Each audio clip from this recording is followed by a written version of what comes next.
ഇപ്പോൾ വീണ ഇതാ ഒരു പുതിയ സ്ഥാപനം ലേക്കർ എന്ന സ്ഥാപനം തുടങ്ങിയെന്ന് പറഞ്ഞ് അതുമായി ബന്ധപ്പെട്ട് വാർത്തകൾ വരുന്നു. അതൊരു പുതിയ സ്ഥാപനമൊന്നുമല്ല. സംശയം ഉണ്ടെങ്കിൽ എൻ്റെ നോമിനേഷൻ പേപ്പർ നോക്കിയാൽ മതി.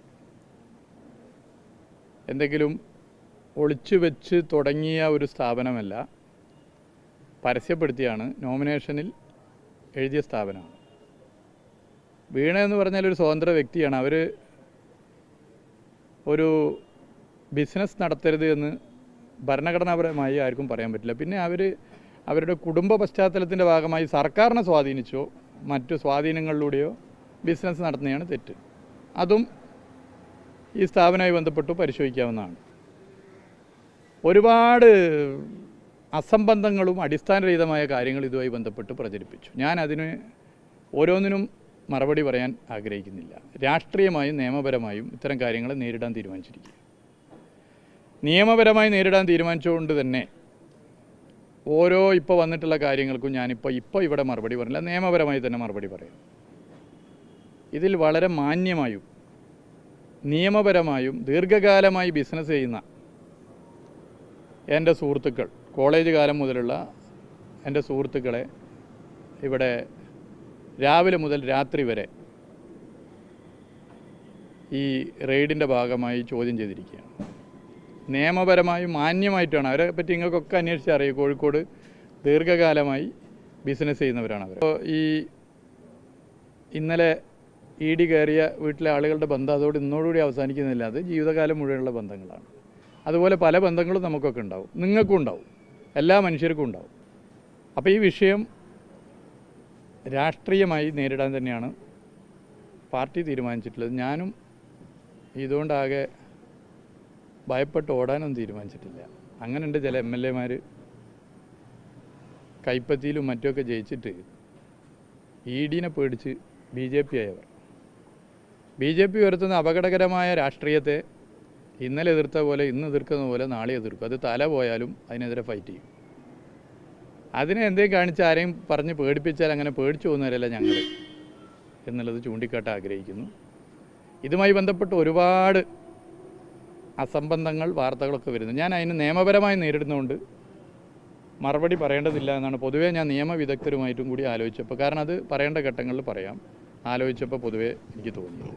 എന്തായാലും രാഷ്ട്രീയമായും നിയമപരമായും ഇത്തരം വിഷയങ്ങളെ കാണും എന്നുള്ളതാണ് ചൂണ്ടിക്കാട്ടാൻ ആഗ്രഹിക്കുന്നത്. ഞാൻ പറഞ്ഞ ഓരോ വാർത്തക്കും ഞാൻ മറുപടി പറയാനില്ല. ഏത് അന്വേഷണം നടക്കട്ടെ, എന്ത് കാര്യം വേണം നടത്തട്ടെ, ഏത് നിലയിലുള്ള അന്വേഷണം നടത്തട്ടെ. നിങ്ങൾ ഇപ്പോൾ ഇതുമായി ബന്ധപ്പെട്ട ഒരുപാട് വാർത്തകളുണ്ട്, 1, 2, 3, 4, 5. ഞാൻ അതിന് ഓരോന്നിനെയും പർട്ടിക്കുലർ കാര്യത്തിന് മറുപടി പറയില്ല. ഏത് അന്വേഷണം വേണമെങ്കിലും ഇതുമായി ബന്ധപ്പെട്ട് നടക്കട്ടെ. സേവനം നൽകി എന്ന് ബന്ധപ്പെട്ടവരും പറഞ്ഞിട്ടുണ്ട്, നൽകിയവരും പറഞ്ഞിട്ടുണ്ട്. അക്കൗണ്ടിലൂടെയാണ് പണം വാങ്ങിയത്, ടാക്സ് അടച്ചിട്ടുണ്ട്. അല്ല, അതായിക്കോട്ടെ, നമുക്ക് നിയമപരമായിട്ട് ഇപ്പോൾ ഉള്ള വിഷയമാണല്ലോ, നിയമപരമായിട്ട് കൈകാര്യം ചെയ്യാം. പിന്നെ ഒരു രാഷ്ട്രീയ നേതാവിൻ്റെ മകളായതുകൊണ്ട്, ഒരു രാഷ്ട്രീയ പ്രവർത്തകൻ്റെ ഭാര്യ ആയതുകൊണ്ട്, അതും ഹൈലി എഡ്യൂക്കേറ്റഡ് ആയിട്ടുള്ള നല്ല BTech ഉൾപ്പെടെയുള്ള ക്വാളിഫിക്കേഷനുള്ള ഒരു വ്യക്തി, ഒരു സ്ത്രീ ഒരു ബിസിനസ് നടത്തരുത് എന്ന് പറഞ്ഞാൽ അത് ശരിയാണോ? അത് ശരിയാണോ? അതിൽ മറ്റെന്തെങ്കിലും സ്വാധീനം, നമ്മുടെ ആരുടെയെങ്കിലും സ്വാധീനത്തിൻ്റെ ഭരണസ്വാധീനത്തിൻ്റെ ഭാഗമായിട്ടാണെങ്കിൽ തീർച്ചയായിട്ടും പരിശോധിക്കാം. അതല്ലാതെ ഒരു വ്യക്തി ഒരു ബിസിനസ് നടത്തുക, അവർ നല്ല ഹൈ റെപ്യൂട്ടഡ് ആയിട്ടുള്ള സ്ഥാപനത്തിൽ നല്ല പൊസിഷനിൽ ജോലി ചെയ്തതാണ്. അവരുടെ പൊസിഷനിൽ ജോലി ചെയ്ത ആളുകളൊക്കെ ഇന്ന് ഏത് റാങ്കിലാണ് ജോലി ചെയ്യുന്നത് നിങ്ങൾ നോക്കണം. അങ്ങനെയുള്ള ഒരാളുകൾ ഇതുപോലെ കൺസൾട്ടൻസിയും മറ്റു കാര്യങ്ങളൊക്കെ ചെയ്യുകയാണെങ്കിൽ എങ്ങനെയാണ് അതിൻ്റെ ഫീസ് എന്നുള്ളത് നിങ്ങൾ പരിശോധിക്കണം. ഞാൻ എൻ്റെ മറ്റേ ടെക്നിക്കൽ വശങ്ങളിലേക്കൊന്നും പോകുന്നില്ല. അതുകൊണ്ട് അവരൊരു ഇൻഡിവിജ്വലാണ്. ഒരു ഭർത്താവ് എന്നുള്ളതിൽ ഞാൻ അവരോട് പറയാൻ ആഗ്രഹിക്കുന്നത്, വെറുതെ ഇരിക്കരുത്, നല്ല ബിസിനസ് പറ്റുന്നത് ചെയ്യണം എന്ന്. അതിനെല്ലാ പ്രോത്സാഹനവും നൽകും. പക്ഷേ അത് വ്യക്തിപരമായ നമ്മുടെ എന്തെങ്കിലും സ്വാധീനം ഉപയോഗിച്ച് അതിനുള്ള ശേഷിയും കഴിവും ഒക്കെ അവർക്കുണ്ട്. അവരാ നിലയിൽ ചെയ്യും. അത് അവർക്ക് ചെയ്യുന്നതിൽ ഒരു പ്രയാസമില്ല. ഓക്കെ, അതൊക്കെ പരിശോധിച്ചോട്ടെ, അതൊക്കെ അന്വേഷിച്ചോട്ടെ. ആർക്കവിടെ പേടി? എന്ത് വേണം അന്വേഷിച്ചോട്ടെ. നിയമപരം ഏത് അന്വേഷണം വേണം നടക്കട്ടെ. ഒന്നും ഭയക്കാനില്ല. തെറ്റായിട്ട് ഒരു കാര്യവും ചെയ്തിട്ടില്ല. തെറ്റായിട്ട് ഒരു കാര്യവും ചെയ്യാതെ തന്നെയാണ് മുന്നോട്ട് പോയിട്ടുള്ളത്.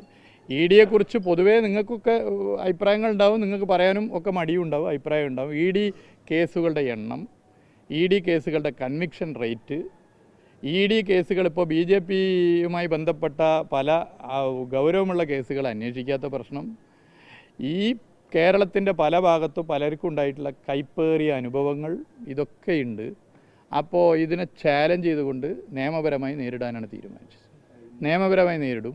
മറ്റ് ഈ 1, 2, 3, 4 ചോദ്യത്തിന് ഞാൻ പറയാം. പിന്നെ നിങ്ങളത് ക്ലിയർ ചെയ്തല്ലോ. മാന്യമായി നിയമപരമായി ബിസിനസ് ചെയ്ത് ജീവിക്കുന്ന എൻ്റെ അടുത്ത സുഹൃത്തുക്കൾ, കുടുംബ സുഹൃത്തുക്കൾ, അത് മന്ത്രിയായപ്പോഴോ MLA ആയപ്പോഴുള്ള ബന്ധമല്ല, കോളേജ് കാലം മുതലുള്ള അല്ലെങ്കിൽ അതിനു മുമ്പുള്ള ബന്ധങ്ങളുള്ളവർ, അവരെ ഇങ്ങനെ രാവിലെ മുതൽ രാത്രി വരെ ചോദ്യം ചെയ്ത് ഒരു പ്രയാസം സൃഷ്ടിക്കുന്ന രീതി ഉണ്ടാവുന്നു. അത് നമ്മളെയൊക്കെ ഒരു സംശയത്തിൻ്റെ ഭാഗമായിട്ട് ഇങ്ങനെ ആളുകളിൽ ചിന്തിക്കാനുള്ളൊരു അവസ്ഥ സൃഷ്ടിക്കുന്നു. അതിനെ രാഷ്ട്രീയമായി കാണുന്നു. എന്തുകൊണ്ട് കാണുന്നു? ഞാൻ രാഷ്ട്രീയ പ്രവർത്തകനാണ്. ഇന്ന് കേന്ദ്രം ഭരിക്കുന്ന സർക്കാരിൻ്റെ രാഷ്ട്രീയത്തോട് ഞാൻ യോജിക്കുന്നില്ല. ഞാൻ അതിനെ ശക്തമായി എതിർക്കുന്നതാണ്. അത് ഏതെങ്കിലും 1, 2 വിഷയത്തിലല്ല, ശക്തമായി എതിർക്കുന്നതാണ്. അത് ഏതൊക്കെ നിലയിൽ അറ്റാക്കായ എതിർപ്പിൻ്റെ ഭാഗമായി വന്നിട്ടുണ്ടെങ്കിലും ഞാൻ എതിർത്ത് പോയിട്ട് എൻ്റെ പൊളിറ്റിക്സാണ്. ആ പൊളിറ്റിക്സ് കൈവിടണമെങ്കിൽ ഞാൻ മരിക്കണം.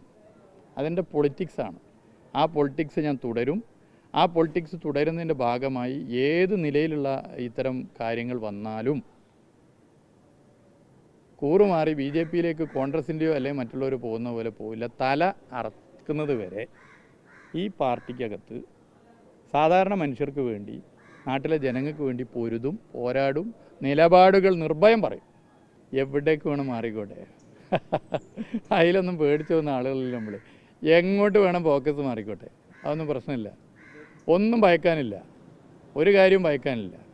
നിയമപരമായി നിയമപരമായി നേരിടും. രാഷ്ട്രീയമായ നിലപാടുകൾ പറഞ്ഞു. അത് നോമിനേഷനിൽ പറഞ്ഞിട്ടുണ്ട്, കൃത്യമായിട്ട് പറഞ്ഞു. നിങ്ങൾ ബിഗ് ടി വി അതിലൊരു പ്രത്യേക താല്പര്യം എടുത്തു എന്നുള്ളവരെ എനിക്കറിയാം. ഒരു പ്രത്യേക താല്പര്യം നമ്മുടെ ബിഗ് ടി വി എടുത്തു. നമ്മുടെ സാനിയ ഉൾപ്പെടെ അതിൽ പ്രത്യേക താല്പര്യം എടുത്ത വിവരം ഞാൻ മനസ്സിലാക്കുന്നുണ്ട്. അത് അതിൻ്റെ വഴിക്ക് നടക്കട്ടെ, ആ താല്പര്യങ്ങൾ നടക്കട്ടെ. അത് നോമിനേഷനിൽ വളരെ കൃത്യമായി അതിനെക്കുറിച്ച് പറഞ്ഞിട്ടുണ്ട്. നോമിനേഷനിൽ വളരെ കൃത്യമായി പറഞ്ഞിട്ട് ബാക്കി എന്തെങ്കിലും ഉണ്ടെങ്കിൽ അന്വേഷണ ഏജൻസികൾ അന്വേഷിക്കട്ടെ. ഇത് ഇനിയും വന്നോട്ടെ, എങ്ങനെ വേണം അതൊക്കെ അന്വേഷിച്ചോട്ടെ, ഏത് വേണം അന്വേഷിച്ചോട്ടെ. അതാ ഞാൻ പറഞ്ഞു, അത് എങ്ങനെ വേണം അന്വേഷിച്ചോട്ടെ. ഞാനത് പറഞ്ഞു കഴിഞ്ഞല്ലോ. പിന്നെ നിങ്ങൾ അതിൻ്റെ മുകളിൽ എങ്ങനെ വേണം അന്വേഷിച്ചോട്ടെ. നിങ്ങൾ നിർത്തിയെന്ന് പറയാതെ ഞാൻ ഇവിടുന്ന് പോകില്ല കേട്ടോ. എനിക്കൊരു മീറ്റിംഗ് ഉണ്ട്, നിങ്ങൾ അനുവദിക്കുകയാണെങ്കിൽ ഞാൻ പോവാം. Okay, thank you. ഞാൻ പറഞ്ഞില്ല, അതിൻ്റെ അതൊക്കെ നിങ്ങളൊക്കെ പോയി അന്വേഷിക്കുന്നുണ്ടല്ലോ, അതൊക്കെ അന്വേഷിച്ചോട്ടെ. ഇനി നിങ്ങളിൽ എന്തെങ്കിലും വിവരം ഉണ്ട്, അല്ല നിങ്ങളിൽ എന്തെങ്കിലും വിവരം, നിങ്ങളെ റിപ്പോർട്ടിംഗ് ഒന്ന് ഞാൻ കേട്ടു, സാനിയോൻ്റെ റിപ്പോർട്ടിംഗ് കേട്ടു. അപ്പോൾ നിങ്ങളിൽ എന്തെങ്കിലും വിവരം ഉണ്ടെങ്കിൽ അത് അന്വേഷണ ഏജൻസിക്ക് കൊടുക്കൂ. അങ്ങനെ കൊടുത്ത് കൈകാര്യം ചെയ്തോ. നമുക്കൊന്നും പേടിക്കാനില്ല, ഒരു കാര്യം പേടിക്കാനില്ല.